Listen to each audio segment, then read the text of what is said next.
Deion Sanders and Colorado are ready to dominate college football. The coach told the team, the new players, now's their time. I'm going to talk about that and more on today's episode of Locked On Buffs. You are Locked On Buffs, your daily podcast on the Colorado Buffaloes.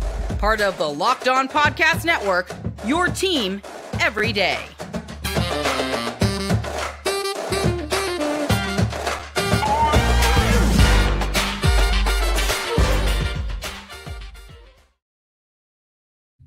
What is up, everybody? This is Locked On Buffs. I am your host, Kevin Borba. Today's episode, we're going to be talking about Coach Prime's recent statement to his new players that are all on campus. We're going to talk about the newest Buff edition, how he may be familiar with Coach Prime, and then we're going to talk about best and worst case scenarios for the Colorado Buffaloes in 2023 based on my humble opinion, my humble, expert educated guess. We'll call it that. But before we do, I want to thank you guys for making Locked On Buffs your first listen. We are free and available wherever you get your podcast every single day, regardless of the off season or not. Also, since it's Monday and it's Memorial Day, I want to thank those who served for us and our freedoms. Moving on, let's talk about Coach Prime's statement. If you haven't seen it, I'm going to play the audio. If you're listening, it's still gonna, you just won't see the video, but it's just him addressing the team because all of the new players are coming in, and it's him addressing the team and talking about what he expects from them this upcoming season. So let's see what he had to say. It's about 30-40 seconds. Here we go. Let me play it. Not just to be successful, to win it all. That's the way we think. We didn't just bring you in here to just compete. We brought you in here to dominate. Am I right or wrong? Is there anything about me, any sense of life that I give you that I'm not here to dominate? We're not just here to win. We're here to dominate. I don't like the question, what you think the record going to be? Well, shoot, I really want to say we're going to win it all because that's the way I think. But that gets controversial. Then I put y'all on the hook. And I don't know if y'all built for that right now. We're going through the summer to see if you built for that. Who built for it? Who built for it? Now, who built to ride with me? Who built to get with me? Who built to talk that talk and walk that walk? Who is built like that? I mean, great video there. Okay, there's a couple things that stood out to me. One, the thing that stands out to me the most is his awareness, which obviously he's a very self-aware guy. He knows how to be famous. But he literally says, people ask me all the time, what is your record going to be?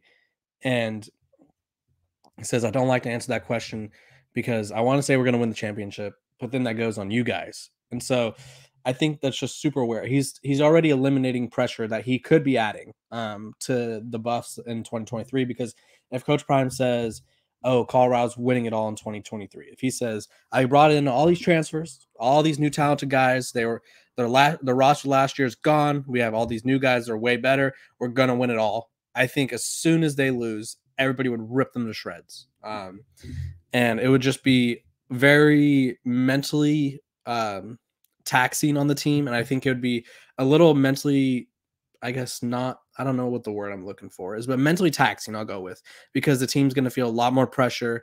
They're going to have more eyes on them, and it's just unnecessary pressure, really. Why not shock everybody? But I like how he says we're going to see if we're ready for it. I think he knows that he took a risk, and I think he basically is admitting to them, we took a risk bringing basically a whole new roster in. We're going to see if it works. I think if you're a Buffs fan, though, you got to love the excitement. You got to love just the passion. I saw a tweet. I forgot who it was by. I wish I screenshotted it or whatever. They said that they had never seen a Colorado coach with this much passion and this much energy with the team. And I think that's a cool thing to see because, honestly, when you go back through the years, Carl Durrell, I don't feel like he was a very energetic guy. Mel Tucker was only there for the 1 year. And it's like, has any coach really compared to Coach Prime in terms of energy, swagger, just passion for the team? I don't know. I obviously haven't been in all these locker rooms, so I can't tell you, but I can tell you that Coach Prime definitely has that passion, swagger, and energy. Another thing I noticed too is I feel like they need to work on their call and responses better. Maybe he had been asking rhetorical questions all day and didn't want responses, but I expect a little more buzz from the team there, a little more excitement. I feel like that could have been a cool end to the video, but obviously they're probably still trying to figure out who the heck everyone is on the team. But yeah, I thought that was a great video. I think realistically, he says they're ready to dominate. And I don't know if that means dominate like they're going to win it all. I think that means dominate in terms of they're going to be a better team that's going to compete in the Pac-12, that's going to fight for a bowl game spot. And I think that's perfectly okay. Anything after that is just part of his plan, part of their just extra motivation. So it just gets more, I feel like it just builds more anticipation. I think I like to see his energy and what he brings to to Boulder, I guess. He's brought a whole new vibe to the program. And obviously when a coach says he's ready to dominate, and especially when it's Coach Prime, I feel like he's ready to dominate. We've seen other coaches. I don't know if you guys remember when I talked about the article from The Athletic, when it was talking about players getting kicked off the team and stuff. Something that one of the coaches says was that when Coach Prime says something is going to happen, it's going to happen. So if he says they're going to dominate, it's hard to doubt him. I can tell you that. Before we move on, if you guys are looking for a delicious snack, but you don't want all the sugar and calories, then you need the best protein bar ever built bars. You got to try this. They're healthy and they taste amazing. Seriously, they taste so amazing you won't think they're good for you. You got to try this. What makes Built Bars so good? Well, let me tell you. For starters, they're covered in 100% real chocolate, not that fake stuff. 100% real dark chocolate. That's right, real chocolate. And they come in unbelievable flavors like churro, peanut butter brownie, and cookies and cream. I'm not sure how Built does it, but they taste like a candy bar while maintaining amazing macros. What's even better is that they're healthy. Only 130 calories, 4 grams of sugar with 17 whopping grams of protein. If you want to know where to get them, of course, you go to built.com. But if you want to get them in person, you could also go to your local Walmart or Sam's Club, while you could still get your specialty flavors at built.com. So if you're near a Walmart, walk over to the pharmacy section, grab yourself a box of Built Bars. You can pick up a 4-bar box of cookies and cream, double chocolate bar, or coconut puff. If you're close to Sam's Club, run in and grab a 13-bar box with our hit flavors, brownie batter puff and churro puff. You can thank me later. Okay. We have a new buff on the roster. Obviously, it feels like it's kind of cooled down in terms of adding Buffaloes to the roster. But this one is one that most fans were expecting to happen. It only seemed like a matter of time. He wasn't officially part of the roster. And so every time I would talk about this position group, when people would be like, oh, you forgot blank, it's like he's not on the roster yet. So let's make it official. After he started his career at South Carolina, he transferred over to Jackson State. His name is Shilo Sanders. He is the middle son of Coach Prime, Deion Sanders, older brother of Shedeur, the quarterback. Former 3-star recruit. He played in 20 games while at Jackson State. He recorded 59 tackles, 5 interceptions, 2 forced fumbles, and even earned an all second-team SWAC selection in 2021. He's like the 8th Jackson State player to follow Coach Prime to Boulder. He recently announced that he was committing to Colorado over the weekend. Excuse me. He announced that he was coming to Colorado over the weekend. He adds some much-needed experience. I think he could be a leader. He's someone who's bought in. He's someone who could probably win over the locker room as well. But he's going to have some stiff competition at safety. They have Trevor Woods, the lone. I won't say the lone, but he was kind of the only guy that really impressed from last season's roster, I would say, from Colorado with the new staff. His former teammate, Cameron Silman Craig, who they obviously played a lot together at Jackson State. Roderick Ward, the Southern Utah transfer. And then Vito Tisdale, the Kentucky transfer. They have Travis J., the Florida State transfer. So very stiff competition out there in the secondary. I think it was kind of a long time coming, though. I think Shilo he graduated from Jackson State, which is congrats to him. It's graduation season. I just went the other day to my girlfriend's graduation. He just graduated the other day. And so I think he's obviously, this will be his last year of college football, barring any surprising eligibility things. But I think it's cool that he gets to reunite with his dad, his brother. I guess his brother is, because Deion Sanders Jr. is there as well. Obviously on the media team, I think it's the well-off media. But yeah, it doesn't hurt to have more experience. Also, another interesting thing, I kind of want to see where he lines up, because I think safety right now, I think Colorado is probably one of their stronger position groups. Corner, I would say, is also a strong position group, but I would say there's one corner spot that's there for the taking. Plus, if they have like a nickel package, someone could play nickel, which that someone could be Shilo Sanders.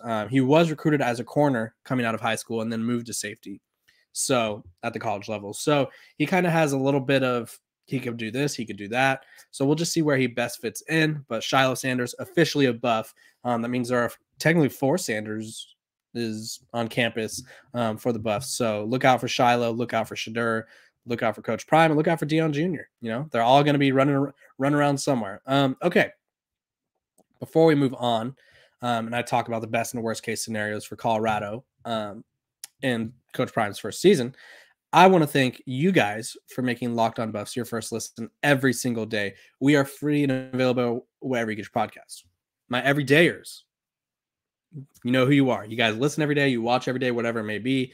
Comment below, give me some questions to answer. We're doing our first mailbag segment on Friday. I want to have like 5 to 10 questions, depending on how long the answers will be.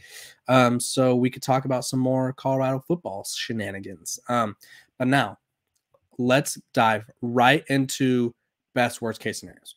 So I've been seeing articles. I wrote one myself recently over at Athlon about best case scenarios for every team in college football. So obviously, when a team like Colorado has a coach as polarizing as Coach Prime, Deion Sanders, I think it adds a little pressure. But with pressure comes diamonds. You guys know the saying. So I'll start off with the negatives. Or we'll start with the positive. I feel like you guys always think I'm being negative. So let's start with the positive. Best case scenario, I feel like they make a bowl game appearance. Anything past that, that's like great bestest case scenario. So despite all of the off the field issues the Pac-12 is having, we know that this is going to be the strongest the conference has been in probably a decade. From top to bottom, there's 5 or 6 teams that could win the conference right now. Not counting Colorado. If Colorado hops in that mix, there's 6 to 7 teams. 5 of those teams have a legitimate chance to make the playoff, and Colorado has to play a good portion of it. They have a tough non-conference slate as well with TCU and Nebraska. However, this is the best case scenario in my opinion. I think that means the Sean Lewis offense is clicking on all cylinders. So I think the biggest thing that could slow this offense down is, I don't want to say it's going to be the offensive line for sure if they don't mesh well enough. If Shedeur Sanders kind of struggles against other Power 5 opponents and doesn't quickly adjust as the team needs them to, or if the offense just kind of isn't, I don't know, like sometimes the offense just doesn't work. And so that would be another reason the offense kind of sputters. But obviously we're being positive here. So offense is clicking on all cylinders. And headlined by Shedeur Sanders, just slinging the ball all over, hitting his targets. Heavy Jimmy Horn Jr., Xavier Weaver, Travis Hunter, any other pass catcher that they brought in. Defensively, Charles Kelly's unit is able to limit the damage. I don't think any defense in the Pac-12 is going to be able to shut down any of these Pac-12 offenses because they're just too good. USC has Caleb Williams, the Heisman winner from last season, and Dorian Singer, the best receiver in the Pac-12, is over there. Who else?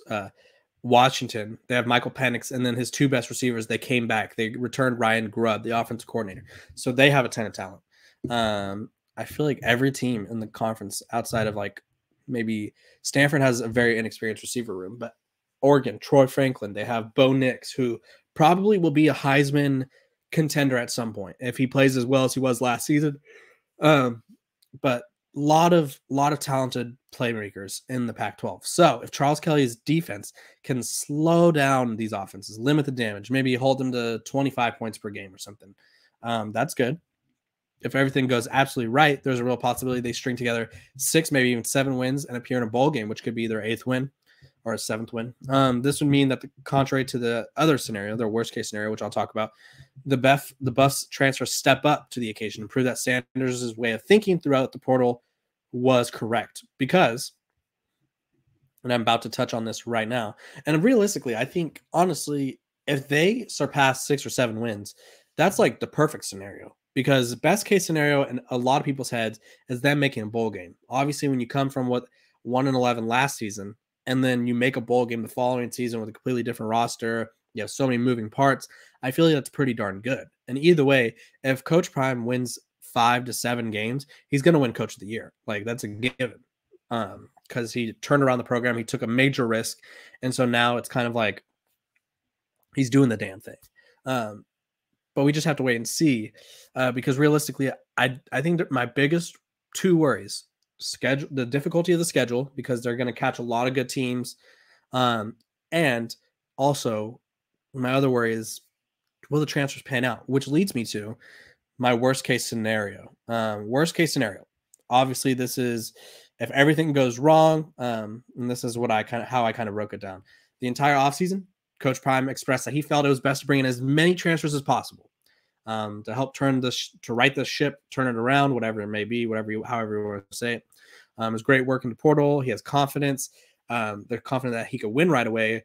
But with his confidence, it's also instilled confidence in all of you guys and all the fans and media members. And so I think that adds a little pressure. And so he's had some great portal additions. The one that stand out to me the most are obviously Travis Hunter, Shedeur, Jordan Dominic, the edge rusher out of Arkansas, who had 7.5 sacks, Alton McCaskill, the Houston running back, and Jimmy Horn Jr. and Xavier Weaver. A lot of great transfers, but that's only what's 1, 2, 3, 4, 5, 6-ish that I mentioned. We'll say there's 11 that I'm for sure will do great. That still means that they need 11 other guys to do great. Here's the thing. A lot of these guys, I won't say a lot of them. I would say a lot of them actually. Even if they have playing experience, there's very few guys on this team that have extended playing experience at the Power 5 level. So who comes to mind is Vito Tisdale, Jordan Dominic, obviously. I don't feel like there's that many, you know, when you look at this Colorado class of transfers, there's a lot of good players. Levonta Bentley is another guy who was kind of a reserve, but has a lot of experience playing. Let me just run through the transfers real quick. Like Kari Mans, Maine, not a lot of no Power 5 experience. Shilo Sanders, some Power 5 experience, didn't have a prominent role. Alton McCaskill, great experience at a now Power 5 program. Travis J, Florida State transfer, he has experience. Arden Walker, Missouri, Jabran Hawkins from Ole Miss, no experience really between those two. Reggie Young, group of 5. Bishop Thomas, limited experience. Roderick Ward, great experience at the FCS level. Jalen Ellis, Baylor receiver, limited experience. Savell Smalls, limited production, somewhat experience. Tavares Dawson only had like 3 catches. Amarion Cooper, experience. Jaquez Robinson from Alabama, not experienced. David Connor hasn't played. Amari McNeil, limited experience. Chaz Wallace went to Old Dominion. Brandon Gant, some experience. Derek McClendon, he's experienced. Vito Tisdale, experienced. Willie Gaines, transfer from Jackson State. Dave Harris, Old Dominion. Jack Bailey, Kent State. Xavier Weaver, USF, very productive. Demoy Kennedy, Alabama, didn't play that much though. Kendrick Breedlove, corner, Ole Miss, didn't play that much. Jordan Dominic, Arkansas, very experienced. Kavosi Smoke, he was a reserve. Miles Slusher from Arkansas, experience. I forgot to talk about him earlier when I was talking about the safeties. Tavion Beasley left. Leonard Payne, experienced, but at Fresno State. Jimmy Horn, experienced. Obviously at UCF, had a great career though. Cameron Simon Craig, Jackson State. Tyler Brown, Jackson State. Shedeur Sanders, Jackson State. Shane Cokes, Dartmouth. Taj Alston, another experienced guy. So there's not many guys on. I just went through all of the transfers. There's not many guys on that list that have either A, played Power 5 football, or B, have experience or have any sort of experience or played a lot if they did play at the Power 5 level. So my worst case scenario, because this is kind of what I've been alluding to, is that these transfers don't pan out. Realistically, over half the additions need to be quality starters. Key contributors, stars would be nice right away. However, if they don't, if some of these guys come in right away and they're struggling, maybe they don't fit the scheme, maybe they're just not playing well, this could lead to the team struggling and lead to the team failing to reach 500, well below 500. I think maybe 2 or 3 wins is, I think 2 wins is worst case scenario. And I think because I think this team could easily win 4 to 5 on a bad year. And I think 5 to 6 is just as manageable. So if the transfers don't pan out, and then that makes life a little more difficult for the coaching staff and makes life a little more difficult for the team in general, because you need everybody to step up. You don't want to be counting on a lot of freshmen. So if the transfers, like maybe say the defensive line, they're just not what we expected. They're getting pushed around. They can't generate pressure. their kind of a weakness, or say the linebackers, they're not helping in coverage, they're not generating any pressure. The opposing defenses are just shredding them. Offense, say Shedeur Sanders is forcing passes, or the offensive line is not blocking well enough. That's a worst case scenario. Like, well, that's what worst case scenarios are made up of, because you need everybody to step up. And if they can't do that, then this team's going to struggle. So that's my worst and best case scenario. Obviously, to recap, best case scenario, I think a bowl game. I think that's a great season. First season for Colorado. Year 2, maybe they could contend in the Pac-12, but year 1, let's make a bowl game. Let's get the wins in the right column. Let's get a crooked number in that win column. Worst case scenario, the transfers don't pan out. The experiment kind of blows up. Obviously, Coach Prime's only going to flip an entire roster once, so you won't have to worry about that every year. But he will have to kind of go back to the drawing board, maybe hit the recruiting ranks a little harder, which he is going pretty hard. But he's got to hit them harder. And they finished well below 500. First season kind of fizzles out, and everybody's obviously likes to make Colorado a meme because, as we talked about earlier, he wants to dominate, which I feel like is a great message to send, because I think a lot of these guys, they came in, they got a Power 5 opportunity, but now they're here to win. The recruitment process is over. The transfer process is over. Now you're here to play Colorado football. You're here to win, and you're here to contend in the Pac-12. So we'll see how that goes. I also talked about Shilo Sanders, the newest buff. And then, of course, my worst and best case scenarios. Either way, I appreciate you guys for tuning in. This has been Locked On Buffs. I'm Kevin Bourne. Make sure to like, subscribe, share, listen to this podcast, watch this podcast. As long as you share it with some friends, I'd like to get that subscriber number up and up. We're up close to 2,000. Let's get to 10,000. I'll see you guys tomorrow. Again, thank you to those who served. I appreciate you guys and your service. You guys have a great Monday, great Memorial Day, and I will see you guys tomorrow.